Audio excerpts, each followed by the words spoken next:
Graça e paz em nome de Jesus. Bom dia a todos. Eu queria convidar cada um aqui a meditar na palavra de Deus, que está ali em Apocalipse capítulo 20. Antes disso, vamos orar.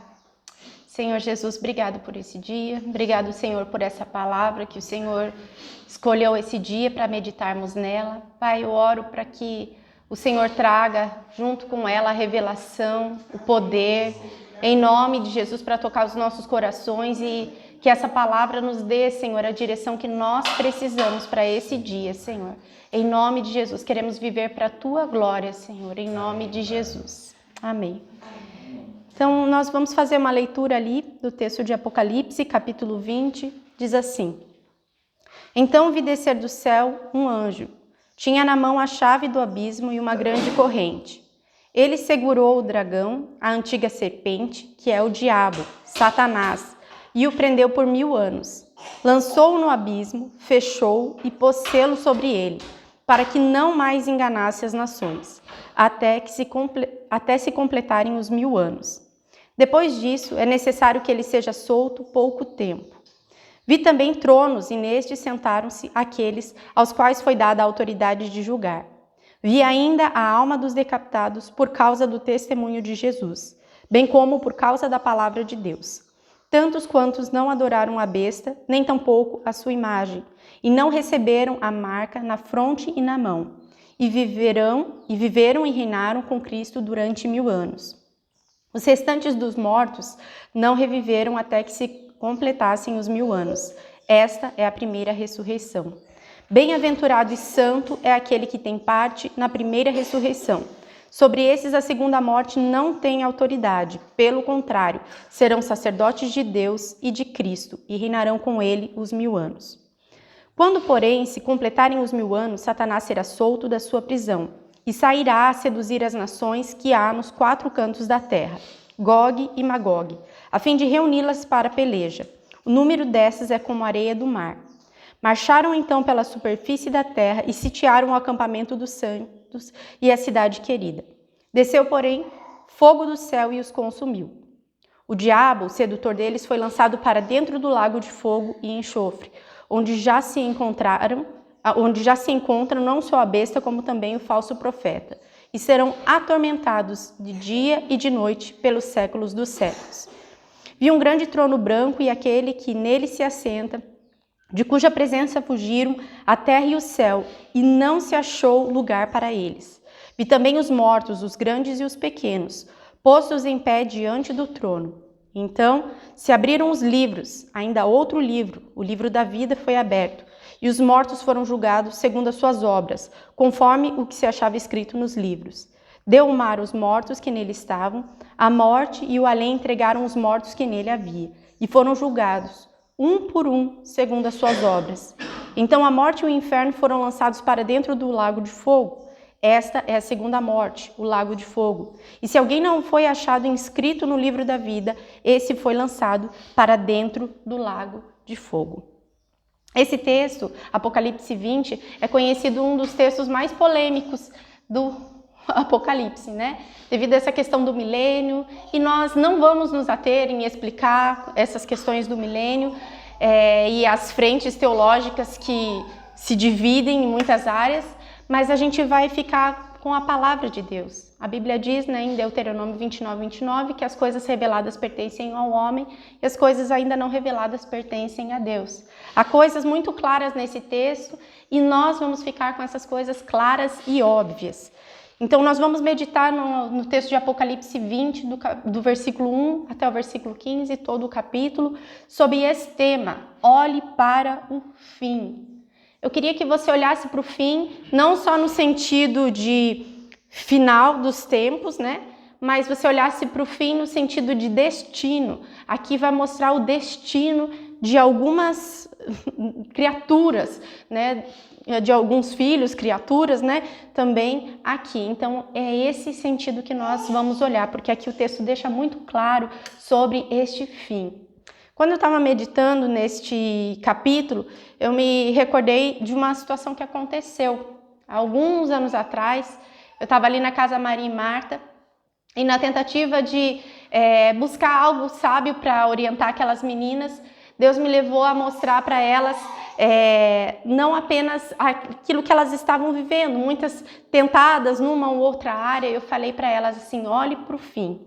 Então, como um exemplo básico disso, a gente vê muitas pessoas, por exemplo, caindo no mundo das drogas, como um momento de prazer, como um momento de ali receber algo que deu uma fuga temporária. Mas eu falei: olhe para o fim de uma pessoa, né, que usou drogas a vida inteira. Será que foi um fim bom? Né? Isso humanamente falando. Quem dirá nesse fim, nesse destino de cada um aqui que o Senhor cita neste texto? É nesse fim, nesse destino que nós vamos meditar. Então, eu coloquei aqui o que acontecerá no fim. Como ponto de número 1, eu coloquei o que acontecerá no fim com Satanás. O que será que acontece? O texto deixa muito claro todas as etapas do julgamento de Satanás. E aqui a gente vai ver qual é o fim de Satanás. Primeiro, a Bíblia fala que ele vai ser preso por 1000 anos. Então, essa primeira parte, onde Jesus está reinando, Satanás é preso. E ali todos os aspectos relacionados à prisão de Satanás revelam o poder, a glória de Deus e a limitação do poder de Satanás. Ainda que Satanás tenha um poder, a gente vê que esse poder é limitado. Enquanto Jesus, nesses 1000 anos, ele está reinando soberanamente, a gente vê que Satanás ele é preso. Eu acho interessante que a prisão de Satanás não é Jesus que vai e prende. Deus manda um anjo para prender Satanás, porque o poder dele é limitado e o Senhor não precisa ir pessoalmente prender. Pelo contrário, ele manda um anjo ali e a gente vê que ele é preso de que forma, né? Ali há alguns aspectos, né, que alguns podem interpretar literalmente, mas eu creio que a gente pode se ater naquilo que o texto diz ali, né? Ele diz que ele é lançado no abismo. Então, quando Jesus está reinando no trono, quando ele está ali soberanamente dominando, a gente vê que ele é lançado no abismo. O abismo fala de lugares profundos, é aonde o diabo está e aonde é o lugar dele, nos lugares profundos, nos lugares escuros, né? Também fala de uma grande corrente, né? O que limita, não sei se você já viu um animal preso por uma grande corrente, por mais que ele seja feroz, por mais que ele faça caras horríveis, né? Um animal feroz, né? Ele está preso. Ele está preso por correntes e ali o poder de Satanás nesse período de 1000 anos é limitado. Por mais que ele faça sua carranca, por mais que ele esteja cheio de ira, ele não pode fazer nada nesse período, porque Jesus está reinando e Satanás está preso. Então, vemos também que é colocado um selo sobre ele. E esse selo, ele dá a ideia, o que um selo faz? Ele dá uma ideia de um lacre, né? Então, também nisso nós vemos que o poder de Satanás é limitado, impede ele de estar acessível. Inclusive, ali fala que nesse tempo de 1000 anos, ele não poderá enganar as nações. Limitado totalmente, por quê? Porque Cristo está reinando. Quando Cristo está reinando, Satanás não tem ação. Satanás não tem poder. Por mais que ele esteja vivo, interessante é a gente entender que nesse tempo, Jesus Cristo está reinando, Satanás não está morto, mas ele está limitado no seu poder e na sua ação. Nesse tempo ele não pode enganar as pessoas, nesse tempo ele não pode seduzir as pessoas.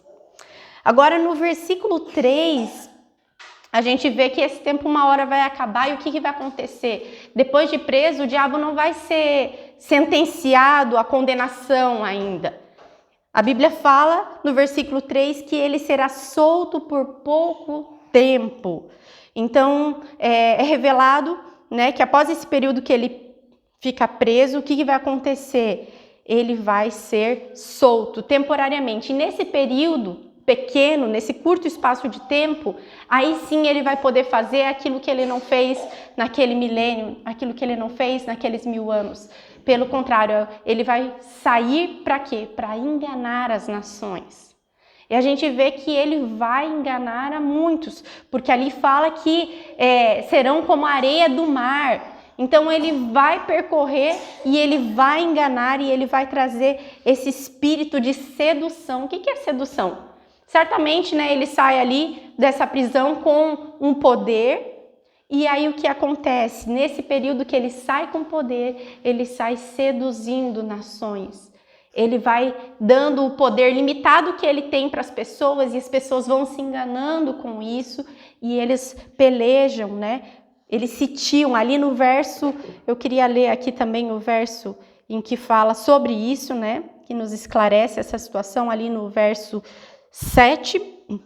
Diz assim: quando se completarem os 1000 anos, Satanás será solto da sua prisão e sairá a seduzir as nações que há nos 4 cantos da terra, Gog e Magog, a fim de reuni-las para a peleja. O número dessas é como a areia do mar.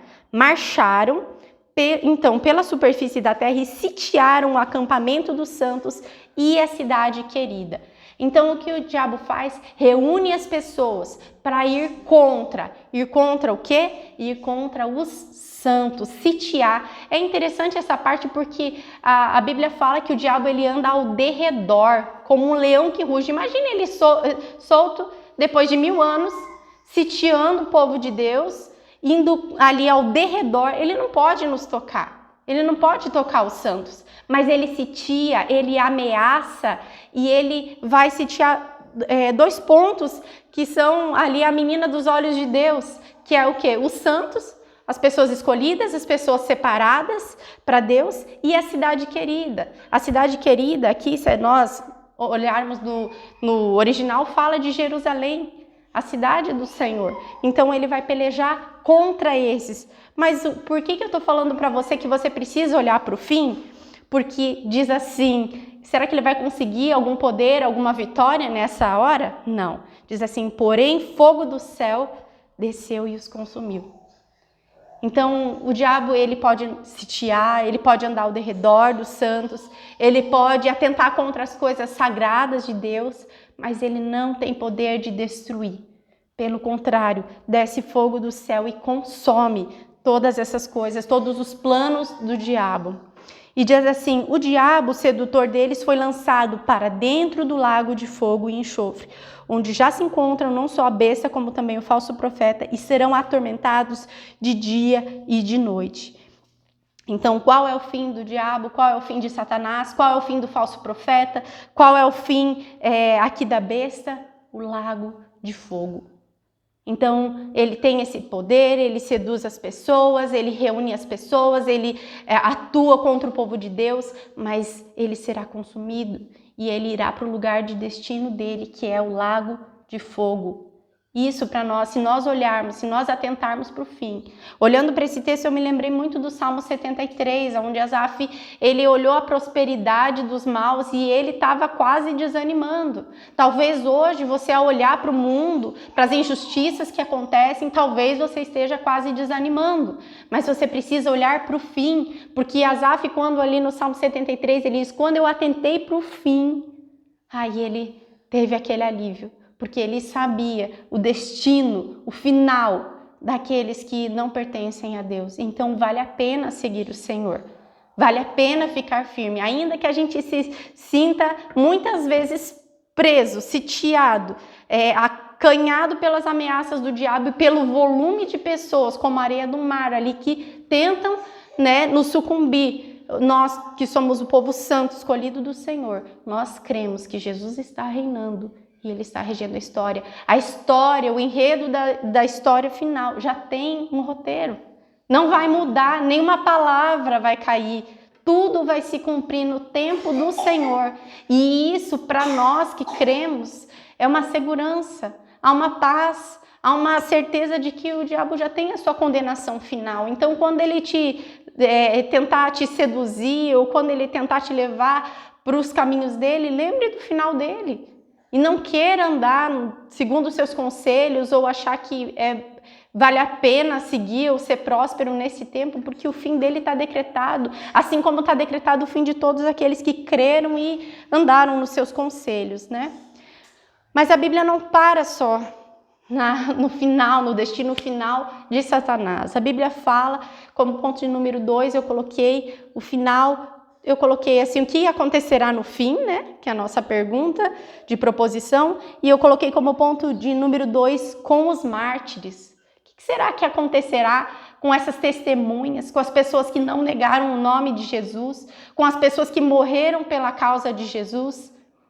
O fim delas aqui na terra muitas vezes é triste. Nós vamos ler ali no texto o que acontece, né, segundo aqui, com essas pessoas que morreram por causa de Jesus. Olha ali.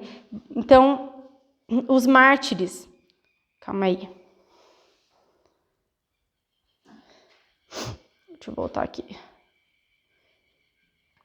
Vai falar ali a partir do versículo 4. Vi também os tronos e nestes sentaram-se aqueles aos quais foi dada a autoridade de julgar. Vi ainda as almas dos decapitados por causa do testemunho de Jesus, bem como por causa da palavra de Deus. Tantos quantos não adoraram a besta, nem tampouco a sua imagem, e não receberam a marca. Não. Então, o que acontece com as pessoas que não receberam a marca, com as pessoas que foram decapitadas? Lembramos aqui, eu lembrei especialmente da vida de João, do João Batista, né? Não o João apóstolo que está escrevendo aqui, mas de João Batista. Teve um fim terrível nesse tempo, mas na era vindoura, o que acontece com esses mártires? Voltei aqui, né, no texto. Então, que não foram marcados na fronte e na mão, viveram e reinaram com Cristo durante 1000 anos.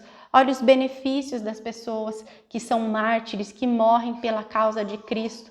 O fim delas neste mundo, né, como o fim de Cristo neste mundo, né, mortos pela causa. No entanto, reinarão com Cristo 1000 anos. Eles vão desfrutar de viver a plenitude com Deus durante esses 1000 anos e a eternidade, sem experimentar a segunda morte. Sem estar suscetível mais ao engano, porque já mostraram que creem no Senhor Jesus, porque já conquistaram esse lugar pleno. Então, essas pessoas que perderam a cabeça, literalmente, os decapitados que perderam a cabeça por causa de Cristo, têm garantido não só o reino, o milênio, tem o privilégio de viver com Cristo, tem o privilégio de reinar com Cristo, e a Bíblia fala no versículo 4 e 5 que eles serão sacerdotes de Deus. Então, há sim um prêmio no fim, há um destino final especial para aqueles que creram até a morte, que foram martirizados pela causa de Cristo. Há sim uma grande recompensa. Vale a pena seguir a Cristo, ainda que o fim nesse mundo seja um fim terrível. Na eternidade será glória. Por isso que Paulo, o apóstolo Paulo, que também, né, foi martirizado, ele falou: porque para nós temos por certo que os sofrimentos do tempo presente não podem ser comparados com a glória que há de ser revelada. Então a gente sofre por um período de tempo. Quanto mais você sofre nesse mundo pela causa de Cristo, mais recompensas você receberá na glória. É isso que o Senhor tem reservado para os santos, para as pessoas que creem nele, para as pessoas que foram até o fim pela causa de Cristo.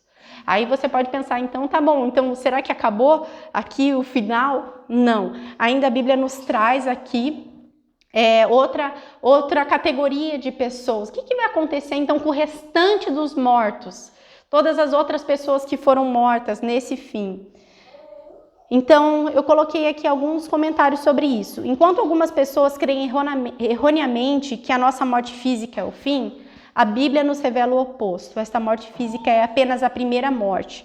No entanto, após esta morte, haverá um julgamento, no qual este livro confirma que todos os mortos, pequenos e grandes, né, que certamente ali não vai falar de tamanho, o pequenininho é o menorzinho e o grande é o maiorzão. Não, fala de importância, né?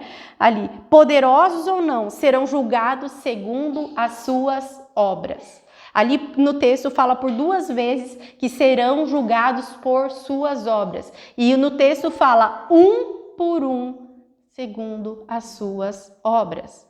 Nós vamos prestar contas do que fizemos aqui nesse mundo. Nós seremos julgados um por um, não vai pular um. Deus vai esquecer do nome de algum e vai pular algum. Não, Vai ser um por um, de todos os mortos serão julgados segundo as suas obras. Nossa salvação é pela graça, mas haverá uma recompensa para aqueles que fizeram obras, né, em nome de Cristo aqui nessa terra, e as obras serão julgadas. Então, isso é o que o texto diz. Que obras são essas? Primeiro eu coloquei aqui porque no próprio livro de João, no capítulo 6, no versículo 29, fala que a obra é crer. A obra que nós temos, nós que somos fiéis a Deus, é crer. Muitas pessoas pensam, então é só crer e não fazer nada? Muito pelo contrário, né? Em Tiago, na carta, né, escrita por Tiago, a gente vê que ali em Tiago 2,19 que até os demônios creem. Então o que a gente vai falar? É só crer? Então a obra é só crer? Não, a obra é crer e agir de acordo com aquilo que nós cremos. Porque o demônio ele também crê, mas ele não obedece, ele não se submete a Deus, né? Ele se submete naquilo que ele precisa se submeter porque o poder dele é limitado. Mas nós precisamos crer e agir de acordo com a nossa fé. A fé sem obras, ela é morta. As obras, elas comprovam aquilo que nós cremos. Então, naquele dia, quando se abrir o livro da vida, quando nós formos julgados diante de Deus, nós teremos ou não obras para apresentar.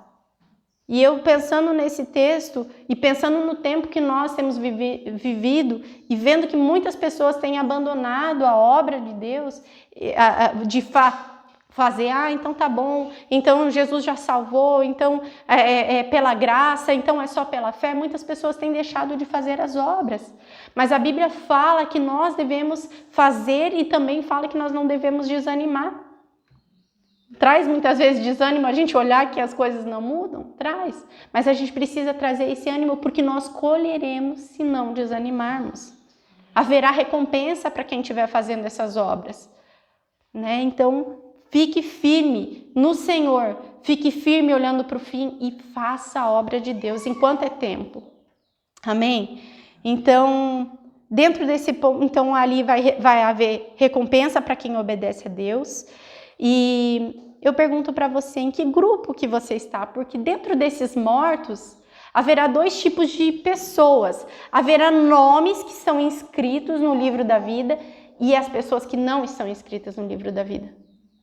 As pessoas que estão inscritas no livro da vida, sim, elas terão um destino que é viver com o Senhor para sempre.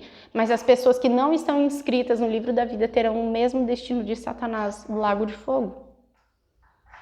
Então, o seu nome está inscrito no livro da vida?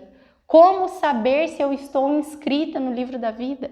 Eu não sei se você já foi a um lugar onde precisava ter uma lista na porta para você entrar para dentro desse lugar ou não, mas eu já fui. Eu creio que talvez você já tenha ido a um lugar onde você precisava, para entrar dentro daquele lugar, estar numa lista, constar o seu nome numa lista. E para entrar no reino de Deus, precisa ter o nome inscrito no livro da vida.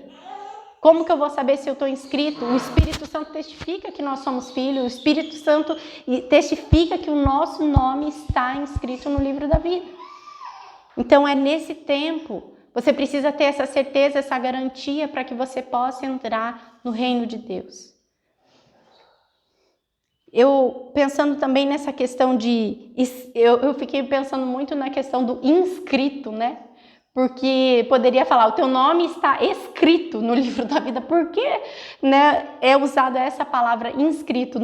Eu olhei ali, né, escrito, e o escrito é a mesma palavra, grafos, né, no original. Só que inscrito, eu creio que assim, existe pré-requisitos para você poder... Né, quando a gente faz uma inscrição em algum lugar, né, num concurso, existem pré-requisitos que você precisa para poder se inscrever. E há requisitos que o Senhor requer de nós para a gente estar inscrito no livro da vida. Então, você tem cumprido esses pré-requisitos que o Senhor tem dado, tem deixado na Bíblia, você tem crido, você tem obedecido, você tem feito a obra do Senhor nesse tempo para que o seu nome esteja inscrito no livro da vida, para que você possa viver eternamente com o Senhor.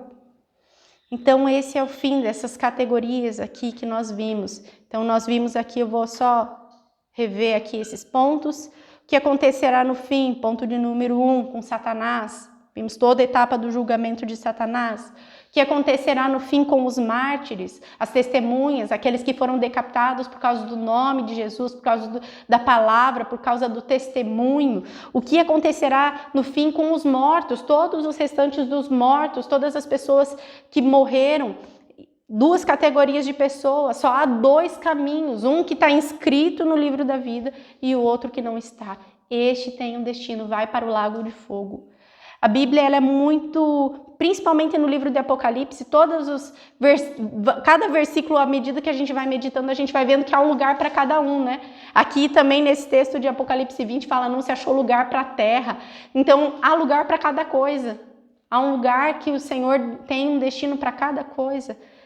Então, para cada pessoa há um destino. E o nosso destino, o Senhor nos criou para viver eternamente com Ele. Ele quer colocar o nosso nome no livro da vida. Ele quer garantir essa plenitude de vida e paz que só há no reino dele. Mas para isso você precisa crer na palavra de Deus. Para isso você precisa obedecer a palavra de Deus. Para isso você precisa ser fiel até o fim.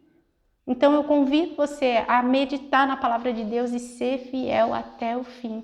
Não desanime. Se está difícil de fazer a obra de Deus, pior será o fim daqueles que não estão com Deus. Permaneça firme até o fim com o Senhor Jesus. Satanás, ele está seduzindo muitas pessoas. Eu olho com temor e tremor. Porque no tempo que nós estamos vivendo, nesses últimos dias, olhando para a vida de algumas pessoas que já estiveram com o Senhor, que já foram ministros na casa de Deus, pessoas que pregaram o Evangelho, pessoas que cantaram para Cristo, no entanto, hoje elas estão seduzidas por causa desse poder temporário do diabo. Mas o fim destes que abandonam o Senhor é o lago de fogo. Então, isso eu e você devemos olhar com temor e tremor, porque a nossa história ainda não acabou, ainda não é o fim. Mas olhe para o fim. Olhe para o fim, porque aquele que estava lá no começo, o Senhor Jesus, ele estará lá no fim. E ele diz, olhe para mim e sejam salvos. Olhe para Jesus lá no fim, reinando em glória. Não olhe para o tempo presente, para essas coisas passageiras. Não olhe pelo poder, por aquilo que Satanás está oferecendo de graça para muitas pessoas, enganando muitas pessoas. Olhe para o fim, olhe para Jesus. O roteiro da nossa história já está escrito. Já está escrito. Aqueles que permanecem em Cristo são mais do que vitoriosos. E louvado seja o nome de Jesus, porque no sangue dele, no testemunho que ele deu, já está consumado. A obra de Jesus já está consumada. A nossa ainda há um caminho a percorrer. Continue fazendo a obra do Senhor com todo o seu amor, com todo o seu zelo. Amém? Amém. Aleluia, Deus. Quero orar, Deus, porque eu sei, Pai, que a Tua palavra aponta, Senhor, para o fim de um tempo e para o início de uma nova era, de um novo tempo, onde o Senhor reinará eternamente. Aleluia por isso, Senhor. Pai, que a gente não se engane, porque as coisas não vão melhorar nesse mundo. Pelo contrário, Deus, os reinos dessa terra se abalarão, voltarão contra os filhos de Deus, mas nós sabemos o fim deles. O fim deles é o lago de fogo, e o fim daqueles que estão inscritos no livro da vida, o fim dos mártires é reinar com o Senhor para sempre, Pai. Que a gente atente com o nosso coração, a nossa mente para o fim, crendo, esperando o Senhor, ansiando por esse momento, desse reino eterno, inabalável, perfeito, santo, puro, que a gente continue a se santificar, Senhor, para fazer parte destes que reinarão com o Senhor para sempre, Pai.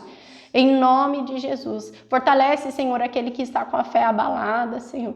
Fortalece, Senhor, para que continue fazendo a obra do Senhor, que nada venha nos desestimular, Senhor, a fazer a obra, Pai. Amém. Pelo contrário, que nesse tempo a gente se fortaleça ainda mais no Senhor, que da nossa fraqueza a gente tire força, Senhor, para pregar o Evangelho, Pai. Em tempo e fora de tempo, Senhor, enquanto houver fôlego de vida, que a gente testemunhe do Senhor até o fim, em nome de Jesus. Amém. Amém. Deus abençoe o seu dia, a paz do Senhor.